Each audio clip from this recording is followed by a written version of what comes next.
നമസ്കാരം. ഞാൻ doctor sister വിജയ പുതുശ്ശേരിൽ. ആരോഗ്യം സ്വർണത്തേക്കാൾ ശ്രേഷ്ഠമാണ്. അതോടൊപ്പം ആരോഗ്യം ജീവിതത്തിൻ്റെ അമൂല്യ സമ്പത്തുമാണ്. ആരോഗ്യമുള്ള ശരീരവും ആരോഗ്യമുള്ള മനസ്സും നമ്മൾക്ക് അത്യന്താപേക്ഷിതമാണ്. എന്നാൽ ഇന്ന് നമ്മൾക്ക് ആരോഗ്യം ഒരു വലിയ വെല്ലുവിളി തന്നെയാണ്. ബാക്ടീരിയകളും വൈറസുകളും ഫംഗസുകളും പരത്തുന്ന രോഗങ്ങൾ നിറഞ്ഞതാണ് നമുക്ക് ചുറ്റുമുള്ള ലോകം. ഈ കൊറോണ മഹാമാരിയുടെ കാലത്ത് നമ്മൾ സാമൂഹിക അകലം പാലിക്കുകയും മാസ്കുകൾ ധരിക്കുകയും സാനിറ്റൈസർ ഉപയോഗിക്കുകയും ചെയ്യുവാൻ നിർബന്ധിതരായി തീർന്നിരിക്കുന്നു. എന്നാൽ ഇതുകൊണ്ട് മാത്രം നമ്മുടെ ആരോഗ്യം വേണ്ട വിധം സംരക്ഷിക്കപ്പെടുന്നുണ്ടോ? ആരോഗ്യമുള്ള മനസ്സും ശരീരവും പാകപ്പെടുത്തിയെടുക്കാൻ നമ്മൾ അറിഞ്ഞിരിക്കേണ്ട അടിസ്ഥാനപരമായ കാര്യങ്ങളാണ് ആയുഷ്യ ഹെൽത്ത് കെയറും വരും എപ്പിസോഡുകളിലൂടെ നിങ്ങളിലേക്ക് എത്തിക്കുന്നത്. ആരോഗ്യം അമൂല്യ സമ്പത്ത് എന്ന ഇന്നത്തെ ആമുഖ എപ്പിസോഡിലേക്ക് എല്ലാവർക്കും സ്വാഗതം. ആരോഗ്യം അമൂല്യ സമ്പത്ത്. ആരോഗ്യം മനുഷ്യൻ്റെ അമൂല്യവും വിലയേറിയതുമായ ഒരു സമ്പത്താണ്. അത് തകരാറിലാവുന്നതുവരെ അതിൻ്റെ വില ആരും മനസ്സിലാക്കുകയില്ല. ആരോഗ്യം ദൈവദത്തമാണ്. അതിനെ ശരിയായ രീതിയിൽ ഉത്തരവാദിത്ത ബോധത്തോടെ കാത്തു സൂക്ഷിക്കേണ്ടത് നമ്മുടെ കടമയാണ്. ആരോഗ്യമെന്ന ദൈവിക വരദാനം ലോകാരോഗ്യ സംഘടനയുടെ അഭിപ്രായത്തിൽ കേവലം രോഗങ്ങളുടെയോ അംഗവൈകല്യങ്ങളുടെയോ അഭാവം മാത്രമല്ല, സമ്പൂർണ്ണ ശാരീരിക, മാനസിക, സാമൂഹിക സുസ്ഥിതി കൂടിയാണ്. ശാരീരികവും മാനസികവും സാമൂഹികവും ഒരു പടി കൂടി കടന്നാൽ ആത്മീയവുമായ ഘടകങ്ങളുടെ പാരസ്പര്യത്തിലൂടെ മാത്രമേ വ്യക്തിക്കും സമൂഹത്തിനും സമഗ്രമായ ആരോഗ്യം കൈവരികയുള്ളൂ. നമ്മുടെ ശരീരം എന്ന് പറയുന്നത് തല മുതൽ കാൽപാദം വരെയുള്ള ബാഹ്യവും ആന്തരികവുമായ എല്ലാ അവയവങ്ങളും ഉൾച്ചേർന്നതാണ്. ദൈനംദിന പ്രവർത്തനങ്ങൾ ചെയ്യുവാനുള്ള ശരീരത്തിൻ്റെയും വിവിധ ധർമ്മങ്ങൾ നിർവഹിക്കാനുള്ള ആന്തരിക അവയവങ്ങളുടെയും കഴിവാണ് ശാരീരിക ആരോഗ്യം.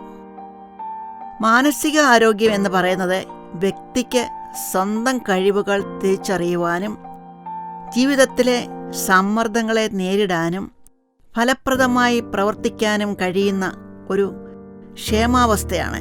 സാമൂഹിക ആരോഗ്യം സമൂഹത്തിലെ വ്യവസ്ഥകളുമായി പൊരുത്തപ്പെട്ട് ജീവിക്കാനുള്ള വ്യക്തികളുടെ കഴിവാണ്. ആത്മീയ ആരോഗ്യമാകട്ടെ മനുഷ്യജീവിതത്തിൻ്റെ ശാരീരികവും മാനസികവും സാമൂഹികവുമായ വശങ്ങൾ തമ്മിലുള്ള സന്തുലിതാവസ്ഥ സൃഷ്ടിക്കുന്നു. ഒരു ലക്ഷ്യബോധമുള്ള ജീവിതം, അതാണ് ആത്മീയ ആരോഗ്യം കൊണ്ട് ഉദ്ദേശിക്കുന്നത്. ഒരു വ്യക്തിയുടെ ശാരീരികവും ആത്മീയവും ബൗദ്ധികവും വൈകാരികവും സാമൂഹികവുമായ സൗഖ്യാവസ്ഥ നിലനിർത്താൻ ബാഹ്യവും ആന്തരികവുമായ പരിസ്ഥിതി ഒരുക്കുന്നത് കുടുംബത്തിലാണ്. മാറിയ ജീവിത രീതിയും സാഹചര്യങ്ങളും കുടുംബത്തിൻ്റെ ഘടനയിൽ മാറ്റം വരുത്തിയിട്ടുണ്ട്. കൂട്ടുകുടുംബ വ്യവസ്ഥയിൽ നിന്ന് അണുകുടുംബത്തിലേക്ക് സമൂഹം സംക്രമിച്ചപ്പോൾ ആരോഗ്യ പരിപാലന രംഗത്ത് പുതിയ പ്രശ്നങ്ങൾ ഉയർന്നു വന്നിട്ടുമുണ്ട്. അജ്ഞതയും അനാസ്ഥയും തെറ്റായ ജീവിത രീതികളും മൂലം രോഗപ്രതിരോധ ശക്തി നഷ്ടപ്പെട്ട് ഇന്ന് മനുഷ്യൻ പലവിധ രോഗങ്ങൾക്ക് അടിമപ്പെട്ട് വരികയാണ്. ഇന്നത്തെ പല രോഗങ്ങളും ശ്രദ്ധിച്ചാൽ നിയന്ത്രിക്കാവുന്നതാണ്. പക്ഷേ ഇന്ന് ആരോഗ്യത്തിൻ്റെ ചുമതല പലരും ആശുപത്രികൾക്കും ഡോക്ടർമാർക്കും വിട്ടുകൊടുത്തിരിക്കുകയാണ്. മരുന്നുകളുടെ അമിതമായ ഉപയോഗം തന്നെ ആപത്കരമായി തീർന്നിട്ടുണ്ട്. മനസ്സും ശരീരവും തമ്മിലുള്ള അഭേദ്യമായ ബന്ധം മൂലം ശാരീരിക രോഗങ്ങൾ മാനസിക രോഗത്തിലേക്കും മാനസികാഘാതങ്ങൾ ശാരീരിക രോഗത്തിലേക്കും നയിക്കുന്നു. സമ്പൂർണമായ ആരോഗ്യ പരിപാലനത്തിന് വിവിധ ഘടകങ്ങളുണ്ട്.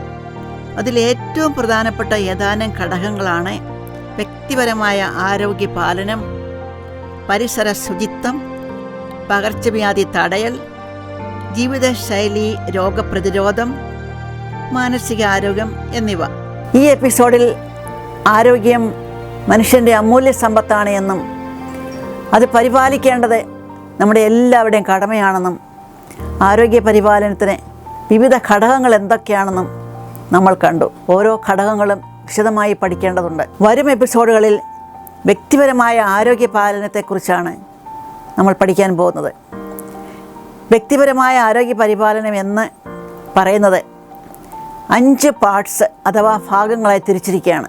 പാർട്ട് 1 അല്ലെങ്കിൽ ഭാഗം 1 ശ്വസിക്കുന്ന വായുവും കുടിക്കുന്ന ജലവും, ഭാഗം 2 വ്യക്തി ശുചിത്വം, ഭാഗം 3 കഴിക്കുന്ന ഭക്ഷണം, ഭാഗം 4 അനുഷ്ഠിക്കുന്ന വ്യായാമം, വിസർജനം, പോസ്ചറും വസ്ത്രധാരണവും, ഭാഗം 5 വിശ്രമവും ഉറക്കവും, ഉല്ലാസ വിനോദ വിശ്രമ അവസരങ്ങൾ. അടുത്ത എപ്പിസോഡ് പാർട്ട് 1-ൽ ശ്വസിക്കുന്ന വായുവും കുടിക്കുന്ന ജലവും എന്നിവയെക്കുറിച്ചാണ് നമ്മൾ പ്രതിപാദിക്കാൻ പോകുന്നത്. എല്ലാവർക്കും വളരെ ഉപകാരപ്രദമാകും. മറക്കാതെ കാണുക.